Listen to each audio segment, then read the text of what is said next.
व्यष्टि अर्थात व्यक्तिगत जीवन व समष्टि अर्थात सामाजिक जीवन में मनुष्य को ईश्वरीय तत्वों का लाभ प्रदान करने वाला एक महत्वपूर्ण घटक है देवालय। मनुष्य जीवन में ध्येय प्राप्ति अर्थात ईश्वर प्राप्ति करवाने में देवालय महत्वपूर्ण भूमिका निभाते हैं। पिछले सत्संग में हमने देवालय संबंधी महत्वपूर्ण जानकारी प्राप्त की। व्यक्ति व समाज में देवालय के सूक्ष्म स्तरीय परिणाम भी हमने समझ लिए। देवालय में दर्शन के लिए आने वाले जीव को अधिकाधिक लाभ हो, इसी दृष्टि से देवालय का निर्माण करने के लिए शास्त्र में कहा गया है। अपितु आज उस प्रकार देवालय की रचना बहुत कम जगह दिखाई देती है।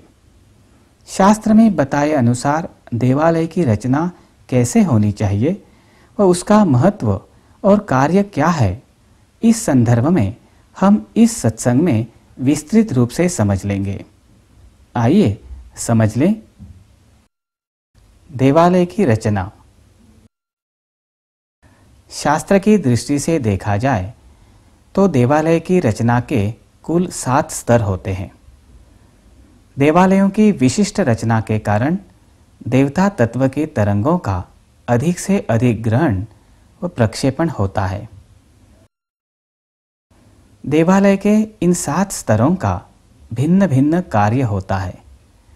इनके द्वारा देवालय में जाने वाले दर्शनार्थियों के शरीर, मन, बुद्धि व आत्मा पर देवता तत्व की तरंगों का परिणाम होता है, जिससे दर्शनार्थियों के देह में विद्यमान पृथ्वी, आप, तेज, वायु व आकाश, इन तत्वों की मात्रा सम होने में सहायता मिलती है। साथ ही दर्शनार्थियों के देह में स्थित कुंडलिनी के 7 चक्रों की भी शुद्धि होने में सहायता मिलती है।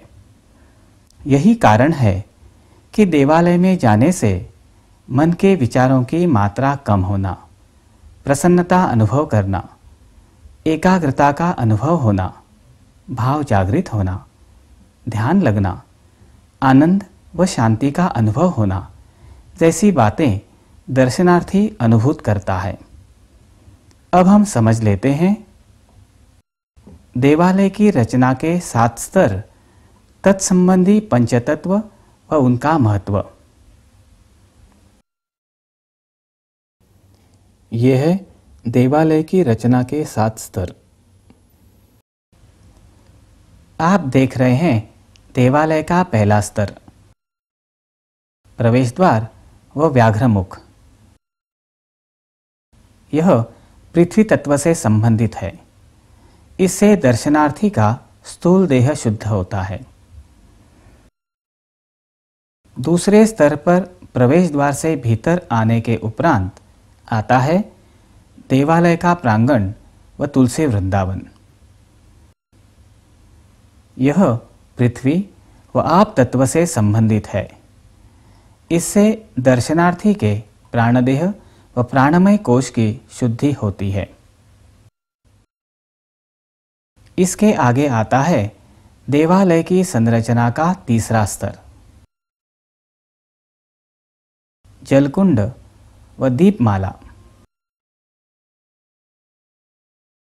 यह आप व तेज तत्व से संबंधित है।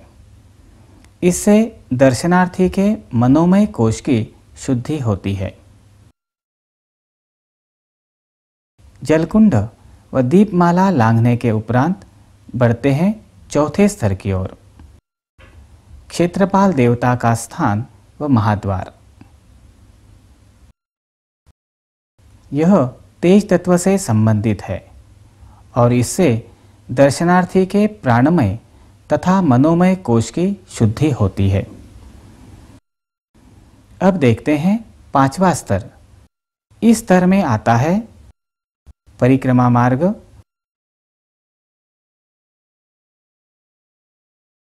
सीढ़ियां व सभागृह। सभागृह में दर्पण, घंटा व छत होती है। यह स्तर वायु तत्व से संबंधित है और इससे जीव का सूक्ष्मदेह शुद्ध होता है। छठे स्तर में आता है गर्भागार, यज्ञकुंड व सूर्य नारायण की मूर्ति। यह वायु व आकाश तत्व से संबंधित है और इससे जीव के सूक्ष्म देह व प्राण देह शुद्ध होते हैं। आइए देखते हैं सातवां स्तर, जिसमें अंतर्भूत है गर्भगृह, नंदादीप। गर्भगृह की दीवारों में बने 2 दीप घर, जिन्हें आले भी कहते हैं, इनमें घी के दीप जलाए जाते हैं। गोमुख, कलश, कलश पर ध्वज।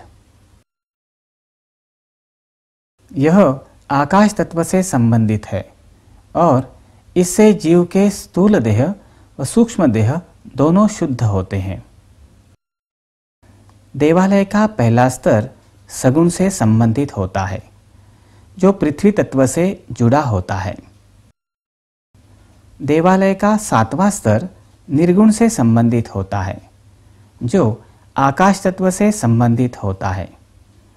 देवालय की वैशिष्ट्यपूर्ण संरचना के कारण उसके 7वें स्तर द्वारा आकाश तत्व से संबंधित तरंगें पहले स्तर तक आती है, अर्थात देवालय के कलश से प्रवेश द्वार तक ईश्वरीय तत्व की निर्गुण तरंगों का रूपांतर सगुण तरंगों में होता है।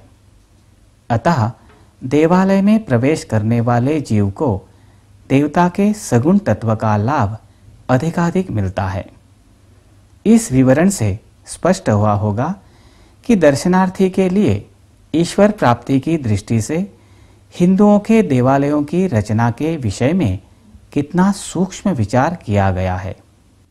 यही कारण है कि देवालय में जाने से जीव को सगुण से निर्गुण में जाने के लिए सहायता मिलती है।